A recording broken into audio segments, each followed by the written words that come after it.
Mes chers amis, le Shabbat qui se situe entre Rosh Hashanah et Yom Kippour s'appelle Shabbat Shuvah, puisque l'Haftara que nous lirons ce Shabbat, c'est Shuvah Israël. Reviens Israël ad Hashem Elokecha jusqu'à Hashem ton Dieu.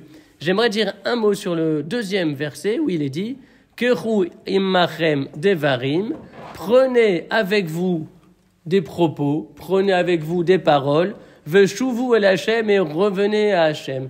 Qu'est-ce que cela veut dire? Keru immachem devarim, prenez avec vous des propos et revenez à Hashem.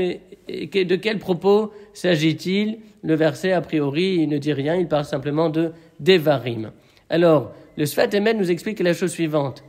Les devarim dont il est question ici, c'est une allusion aux 10 paroles, au décalogue, que la Torah elle-même désigne comme étant Aseret Adevarim, les 10 propos qui ont été gravés dans la pierre. Et ce que le verset veut dire, c'est que ces 10 propos gravés dans la pierre, que vous avez tous entendus lors de la révélation de Hachem sur la montagne du Sinaï, alors même que vous étiez des âmes sans corps, puisque le Midrash nous dit que l'ensemble des Juifs qui vivraient tout au long de l'histoire étaient réunis au pied de la montagne du Sinaï.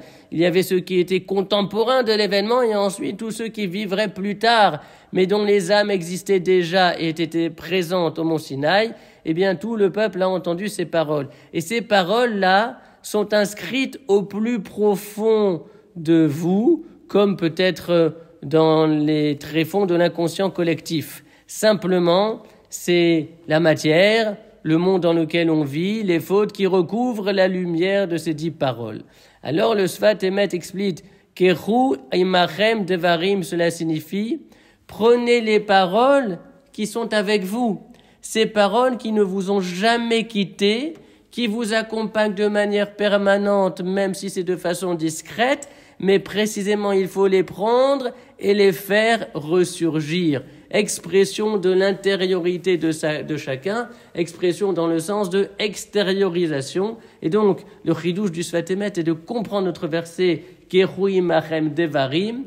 Prenez ces paroles-là qui sont avec vous, qui sont en vous, ancrées et inscrites dans votre conscience, veshuvu el Hashem, et avec ces paroles inscrites dans la pierre, qui seront remontées à la surface et de manière consciente à votre esprit, alors à ce moment-là, vous pourrez revenir vers Hashem.